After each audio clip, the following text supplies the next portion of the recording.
We go now to Republican Senator Rand Paul, who joins us from Bowling Green, Kentucky. Welcome back to the program, Senator. A lot to get to, but on this concern about political violence or angry rhetoric, I know the president himself has survived these 2 attempts on his life. You've talked to us about those risks to him. And then we had this killing of Charlie Kirk just a few months ago. Is the president holding himself to the same standard that he is asking of others when it comes to dialing back dangerous rhetoric? You know, everybody knows that the president is famous for his unfiltered social media. But if you take at face value the idea that calling your opponents traitors and then specifically saying that it warrants the death penalty is reckless, inappropriate, irresponsible. There are a number of other ways to describe it, but it's not something that is helping the country heal wounds. I think it stirs things up, and really, I think we can do better.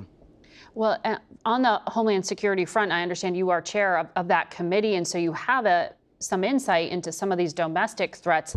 It's not just these Democratic lawmakers. We saw out in the state of Indiana, 4 Republican state senators were targeted by swatting threats amid President Trump's public pressure on them to redistrict their state. Just a few weeks ago, we did see one of the convicted January 6 rioters, who was then pardoned by President Trump, arrested for threatening to kill minority leader Hakeem Jeffries. I mean, are we at the point here where it's not just unfiltered social media posts, but truly dangerous rhetoric? Well, you know, I've been on the receiving side of this. Even my father, who's been retired for some time, has been on the receiving end of swatting. Police are called, says there's an emergency in the home, and the goal is to, you know, have someone draw a gun and be killed as the police come in supposedly to rescue someone who's not really in need of being rescued. So I think both sides have been doing this, and I think the language on treason and traitors, both to Republicans and Democrats, is, as I said, reckless, inappropriate, irresponsible. Do you think so one of the other developments we've seen just over the weekend is that Representative Marjorie Taylor Greene, Republican from Georgia, just a staunch supporter for so long of the president, has said she is going to step away because she's paid such a public price for some of her positions. Do you think there is room in your party for disagreeing with President Trump? I think it's important that we have independent voices. So I'm sad to see her voice go away or potentially go away. I think that she brought up something in the last week or so that was very important. What is the Republican plan for health care? So I've engaged the president on this, and I'm putting forward my own plan. But in my plan, what it allows for is people to buy their insurance through a collective, basically to buy their insurance through Costco or Sam's Club or Amazon. And mine is the only plan out there that would actually drive prices down. But that's what an independent voice will help in our country, independent voice within the Republican caucus, not to see things always inside the box, but to think of some out-of-the-box solutions. So I think independent voices are important in the Republican Party. I want to ask you, because of your position on Homeland Security, you may have some insight into the drug cartels. You are also on Senate Foreign Relations, and it is tomorrow that the Trump administration officially will designate the Cartel de los Soles as a foreign terrorist organization. That's the cartel the Trump administration says is linked to Venezuelan leader Nicolas Maduro. Secretary Hegseth says it gives the administration new tools. Nothing's on or off the table, he says, militarily. Legally, what changes tomorrow? What becomes possible? I think by doing this, they're pretending as if we are at war. They're pretending as if they've gotten some imprimatur to do what they want.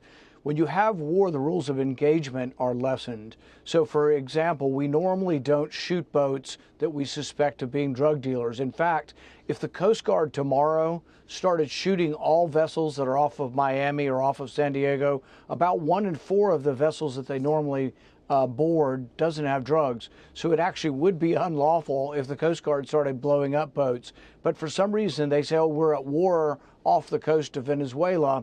And so it's a different rule of engagement. It's one of war. But, you know, Senator Kaine and I brought this up. and we said, if it's war, let's declare it as war. Let's have this discussion. Is it war or not? And the administration refused that. They want to have it both ways. They want to say, oh, we can just say these people are terrorists, they're narco-terrorists, so we can blow them up. But it's extraordinary that when some of them survive, they pluck them out of the water. They don't prosecute them for drugs. They don't collect drugs. They don't tell us if they were armed or not. They just send them back to their country, most of the time not being Venezuela. They've sent one back to Colombia and one back to Ecuador, but nobody's making any pretense of even interviewing them to find out who's selling you the drugs. Maybe we could find out who the kingpins are if they're involved in the drug trade. Not a word. And I've been given zero, not one briefing, because I'm skeptical of what they're doing. They don't brief me or the General Senate at all. A few hand-selected people may have gotten a briefing, but I have not been invited to any briefings on Venezuela. Well, that's fairly unusual given your Homeland Security role, and that the premise for some of this action has to do with both immigration and drug policy, according to the president.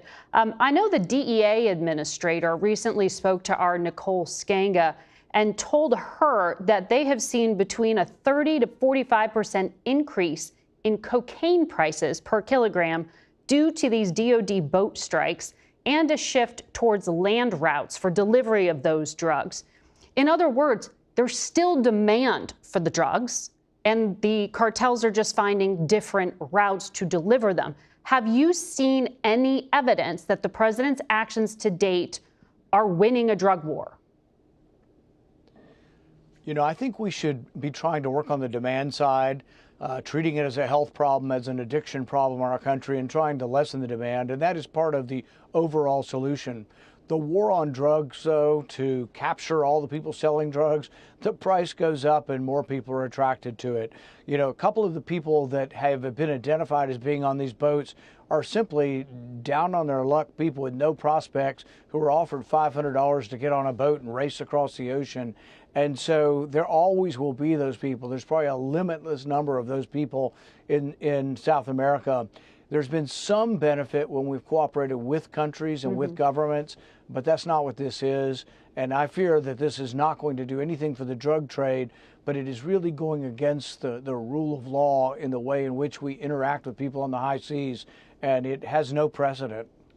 I've seen you quoted as saying there are people in the administration who have wanted to go to war in Venezuela for some time. Who are you talking about?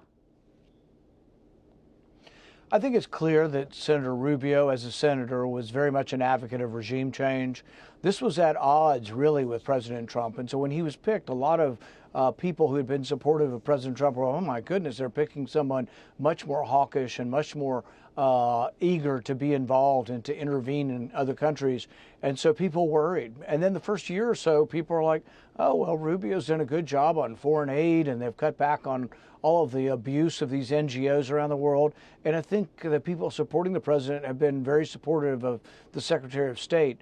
But I think once there's an invasion of Venezuela, or if they decide to re-up the subsidies and the gifts to Ukraine, I think you'll see a splintering and a fracturing of the movement that has supported the president, because I think a lot of people, including myself, were attracted to the president because of his reticence to get us involved in foreign war. Well, to date, they say nothing on or off the table, no specifics. We'll continue to track all the reporting on that. Senator Rand Paul, thank you for your time today.